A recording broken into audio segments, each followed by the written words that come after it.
Hi, friends. Let's discuss what looking for a good spouse should entail. So I can tell you about any potential future spouse for myself. She either A, knows who I am and I know who she is. B,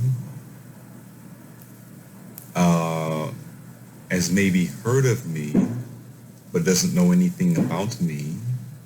Or C, she doesn't she doesn't know who I am yet. Let's discuss these points one at a time. Why do I say this? Okay, let's discuss this, friends. If you're looking for a spouse, you want to go in with a clean slate. You don't want to go in and date a spouse who already thinks that they know everything about you, because that's not, you're not learning. They wouldn't be learning about you from an unbiased standpoint. Think about it. If you're looking for a potential spouse, let's take, for instance, myself.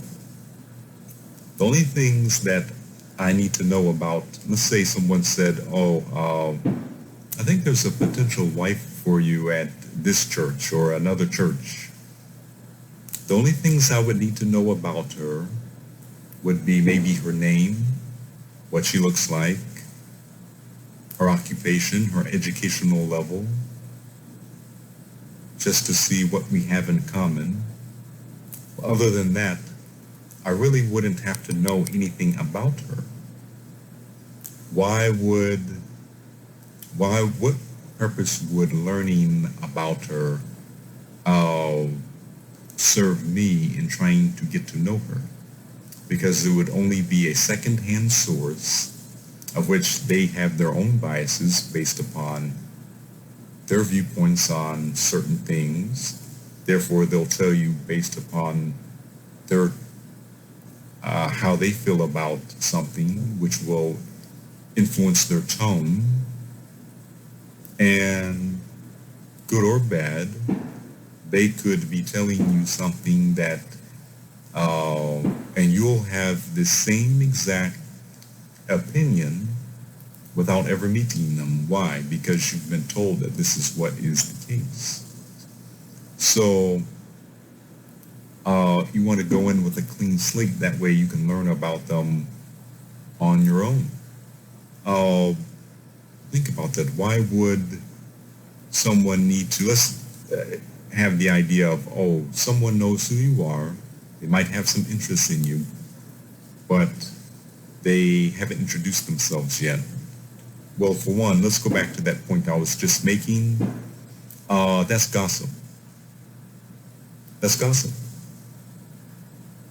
Outside of knowing her name, her occupation, her educational level, that's gossip. Because what purpose would knowing additional information before I meet her serve me? So, and for me, I can tell you, I want a wife who already does not gossip.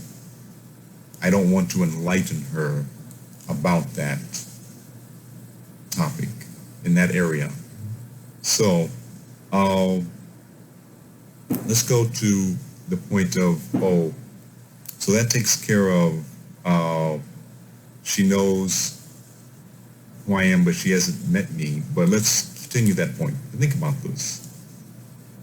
If somebody had interest in you, why would they observe you from afar, not want you to know who they are, but then watch you for weeks, for months, because they're trying to get a spouse, find out more about you, to see if you are a suitable spouse?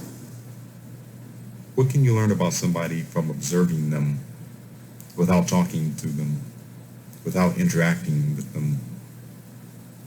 There's nothing you can learn in that doing that. That's gossip. That's also gossip. You're just sitting back waiting for what? What are you going to learn about a person in a few minutes, in an hour and a half, hour and a half of just watching them? There's nothing that you can learn in that situation. So my spouse, I already know, will not be gossiping, because I do not gossip. That is a sin, and quite frankly, that can be rather annoying. But my spouse will not gossip, so that takes care of that. So I'm not worried about what anybody thinks of me, because I know any particular potential spouse, will go in with a clean slate and want to learn about me herself without any biases, or without any previous information given to her. Same for her. I don't want to know anything about her. I want to learn on my own. Because it's gossip. There's no way to learn additional information unless you gossip. And okay, so that takes care of that point. So we've established how to look for a spouse. You don't want a spouse that gossips. Number one, it's annoying. It's sin. It starts so much strife. And it could be based upon something that's not even true.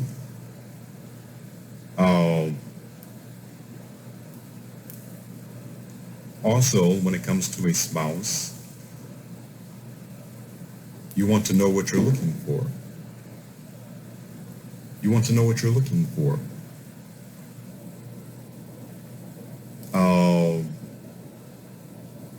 You want to know, first of all, you need to know yourself. You need to know what you can tolerate, what you can't tolerate, what is a hard non-negotiable for you, and what is maybe a soft non-negotiable for you, what would be a hard, so that takes care. So, for instance, I'm a cat person, so we're going to have cats. If any potential wife is not a cat person, then there's no way that would work, because we're going to have cats. That's a hard non-negotiable for me. A soft non-negotiable would be, I like dogs. I don't know if I would necessarily want to live with a dog, but I could probably be convinced one way or another. Maybe.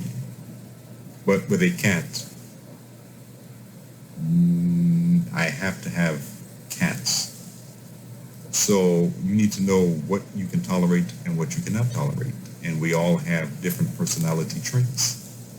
So you need to know what would annoy you and what would not annoy you. But I'm going to school to be a doctor. She has to have a high education level herself. I believe that probably would suit us best if we both had a high educational level. Doctor, lawyer, PhD, something along those lines. What else? Oh, do I believe in dating? No. Think about this. Why would you be dating, quote unquote,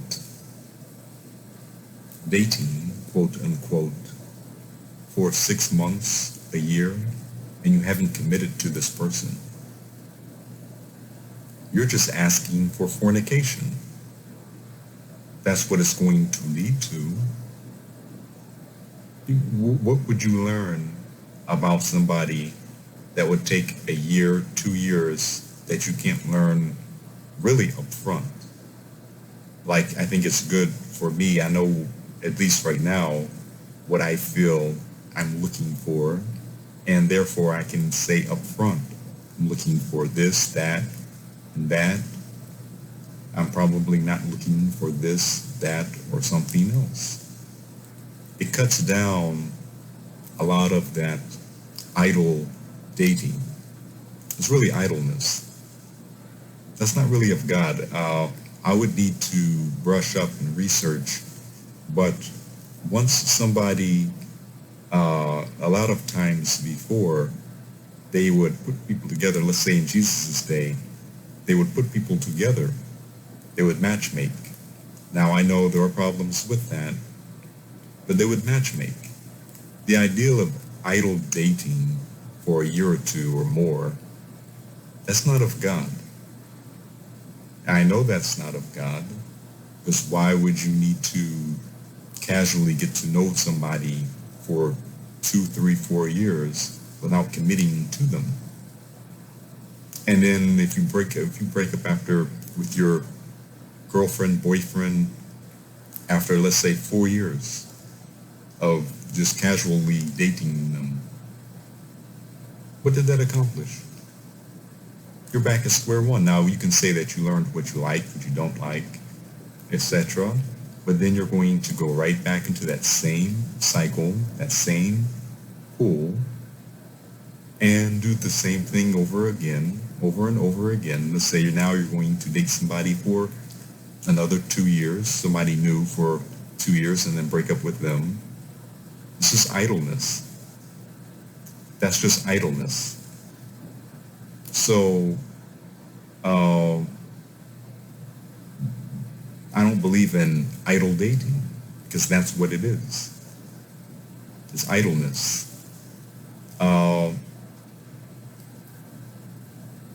Let's see. What else? As you can see, the title of my book, Victory It Can Be Done, A Christian's Guide for Victory Over Pornography. Christian's Guide for Victory Over Pornography is out now. And I don't go into this stuff. This is actually extra stuff for you friends, but I do go into how to avoid temptation.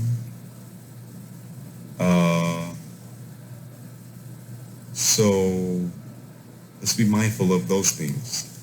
All right. God bless.